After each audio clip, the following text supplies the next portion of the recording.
Hi, my name is Smayah Uwajeneza, a coffee professional from Rwanda, currently living in Egypt. Today and only today, I'm excited to share with you a little bit more about Rwandan coffee and how the coffee from Eastern Africa region, they all differ from each other. And what makes them all different? It's all about processing. So today we're gonna dive a little bit into the coffee processing part and how it affects coffee that comes from the region Rwanda, Kenya. We'll talk a little bit more of Ethiopia. I am currently drinking natural processed coffee from Rwanda, from the cooperative called Abakunda Kawa. Is one of the best cooperative that process the best coffee from Rwanda, and I'm really excited to share with you everything about how it's processed and how what makes it stand out to the global market. So starting with a little bit more about the history of how coffee got to Rwanda. Coffee was introduced to Rwandans in 1904 by colonizers, so by missionaries who were from Germany and Belgium. And it was introduced to Rwandans as a cash crop, as a crop to sell, and also for drinking access to the colonies. It was introduced under brutal conditions, and it was made obligatory for all Rwandans that was specifically in the first area that the coffee was grown from, called Mibirizi in the western part of Rwanda. It was made obligatory for everybody around to grow the coffee. It was introduced to them as a way of them to earn money and of course to help the country earn revenues. So Rwanda started growing coffee, but they could only grow, or what was really best for the topography of the country was Arabica, 100% Arabica, and red bourbon variety. So after that, they were growing a lot of coffee and obviously doing semi-washed or natural processed coffee before. And then a few years later, there was a genocide that really demolished or vanished most of the things. And then back in 2000, that's when everything changed and came back to life. And there was a lot of education from the growing side to the processing side to the roasting side, and now to barista who are sharing the best cup of coffee across the country. Rwanda grows 100% Arabica, as I mentioned before.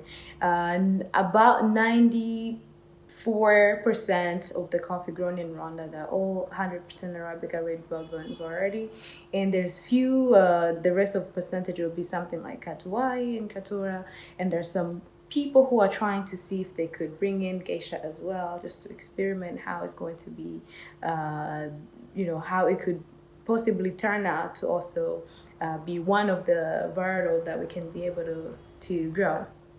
So most of the farmers in Rwanda, or most of the cooperatives in Rwanda, process their coffee fully washed, and they've been taking intense training on how, and they've been extremely experimental from the natural side to the fully washed side. So, but most of the people will ask, how many coffee processing are there?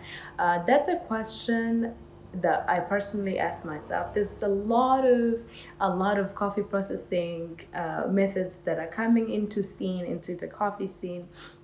But for me, I would say, or just to answer, the answer to that question would be there's probably either two, washed and or natural. So, or anything in between. Is either you do your coffee, you process your coffee naturally with no washing involved, or you wash the coffee, or something in between if you would like to consider something like honey processed coffee, wet hulled, and natural pulped. So all this would be in between all these other, and there's a lot of different coffee processing methods that are coming into place if you consider something like lactic process, anaerobic, and things like that. But really, what is coffee processing? What is coffee processing method, or what does it mean? That's the first question. Coffee processing would be referred to or defined as just simply as the process of removing the fruit of the cherry from the actual coffee seed. And obviously, whatever process that you carry out, that's going to be it. So coffee processing, you might take longer to remove the fruit of the coffee cherry from the actual coffee seed and do it tomorrow. Somebody might wash might not, and somebody might do it right away and wash the bean. But whatever you do, it's just a method of removing the actual coffee, the fruits of the cherry from the actual coffee seed. So what is coffee processing? Coffee processing refers to a method of removing the coffee fruits of the cherries from the actual coffee seed. And some people would ask, how many coffee processing are there? The answer to that would be it's either two, natural or washed, or else something in between. If you consider something like honey, if you consider something like withheld or pap natural. But right now there's a lot of new processing methods that are coming into coffee scene. But tell you what, all the time farmers will stick with what really suits their resources. They're not gonna be able to do any fully washed or any other thing if they don't have resources to do so. And some of the new techniques that are coming into place, there are more something like anaerobic fermentation, carbonic maceration, or lactic process. This is just a lot. It's really exciting to see the world getting very experimental with these new techniques. And my wish all the time is that I wish the farmers are able to get resources to be able to do that. Because what we're all trying to do is to make sure the coffee tastes really, really better.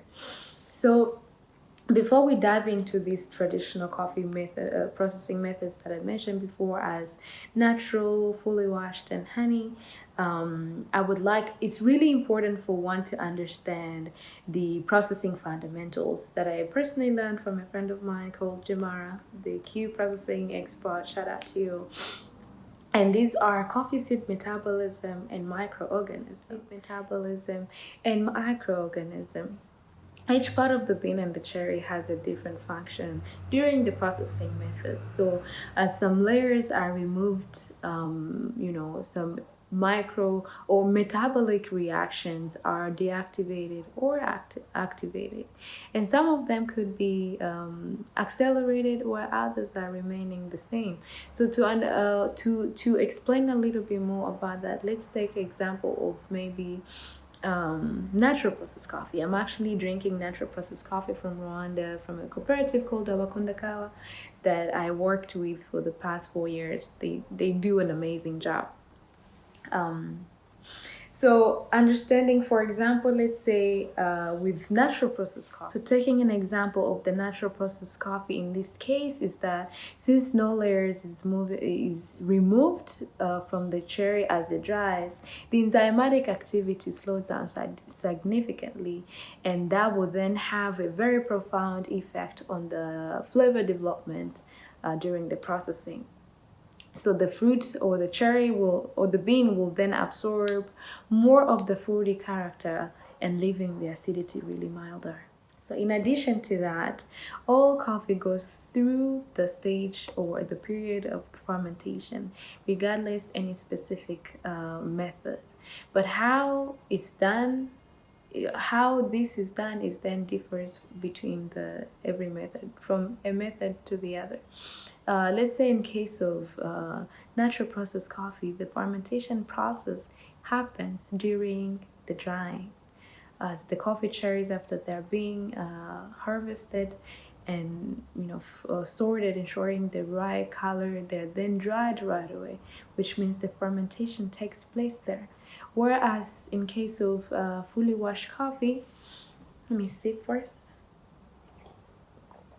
Fully washed coffee, after the cherries are being harvested, and we also float the coffee cherries to ensure that the floaters are always taken out as low-graded coffees. Then depulped. After depulped, they're then put into fermentation tanks where the mucilage is exposed, consumed, and fermented by various microorganisms, producing and consuming metabolites like lactic acids and amino acids, which then really have a profound effect to the flavor development, as I mentioned before. So when you compare the natural processed coffee versus fully washed coffee, the natural will tend to have a lot of fruity flavor but less acidity, whereas the fully washed coffee would then have very clean, will have clarity, will be smoother, will be high acidic coffees, and will still have some fruity flavors, obviously, but it's going to be more cleaner, clarity, and complex cup more than the natural processed coffee. So that then leads me to explaining or dive into these different processing together. So let's start with how do we Rwandans process the coffees. I'll start with natural processed coffee that is commonly done in Ethiopia. So that's why what makes this coffee from Ethiopia, which is from Eastern African region as well, really, really fruity. Everybody's like, I need the fruit from Ethiopia. Whereby some people will say, I need, like where I am right now in Egypt, every time I make espresso for everyone, they're all like, I need chocolate coffee, I need caramel coffee, I need vanilla coffee. They never refer to it as, but then it has something to do with the roasting level that we chose to bring here. But surely chocolate, vanilla, some brown enzymatics, brown distillation are really commonly known to be for Rwandan coffee. But now let's get into understanding the natural processed coffee. The natural processed coffee that is done with the coffee that I'm drinking today, Abakunda Kawa, that I've been working with for a while, they wait until the coffee cherries are perfectly ripe with a red color. They will then selectively handpick the coffee cherries from the tree. And after that, they will transport them or collect them together, transport them to the washing station, where they're then double checked into ensuring they're all perfectly ripe and removing the ones that possibly or by accident happen to be part of that that are not perfectly ripe, putting them aside. After that, they're then dried on the patios, on the drying beds. The drying stage is a crucial part to the quality. It's very important for farmers to really, really understand the right time to do, or everything around the drying stage. Usually they will have the moisture meter, mostly every washing station or every cooperative has. But then for smallholder farmers who are not doing this in a massive um, but then the drying stage is a crucial part to the coffee quality. Usually farmers at the washing station have the moisture content meter or moisture meter. So reaching the optimal moisture content results into the seed stability. But then if they don't take care of it or they over dry or whatever, the coffee will tend to develop all flavors, which then low quality and nobody's gonna buy that coffee. So I hope you understand how the natural process is done. I'm then going to explain a little bit and about the flavor profile. As I mentioned, it has a very, very low acidity, a milder acidity compared to another process like fully washed. And mostly this process is carried out in Ethiopia and in other countries, obviously, but Ethiopia is one of the country, and also Uganda in our region, because they have the best. They're doing a lot of natural processed coffee, but with Robusta, so it's a different story. However, then understanding the honey processed coffee, the fruits or the coffee cherries are harvested when ripe, then transported to the washing station again, where they will resort the coffee cherries, ensuring the right color. Then they float to ensure the denser ones are the ones that are being depulped as high quality coffee as when they're grading, and then the coffee cherries will then be fermented to 6 to 8 hours before being dried. And after that, they sort the cherries again, because sometimes the beans have been damaged by the pulping machine, and then they will sun dry them on the patio as well. And obviously, as I mentioned, the drying stage is very important. So the honey process, the milk. And now understanding the fully washed process, always the cherries are harvested when ripe, and then they're transported to the coffee washing station. And then after that, they're floated to ensure the denser cherries, the denser the cherry, the sweeter it's gonna be, or the high quality the cherry is gonna be, or it is. And after that, they then depulp to remove the outer skin. And after that, as I mentioned before, the coffees are then put into the fermentation tanks, where the fermentation process happens, leaving the coffee, leaving the mucilage removed. The idea of actually fermenting with water for 6 to 8 hours is to be able to easily remove that mucilage. So mucilage is always sticky.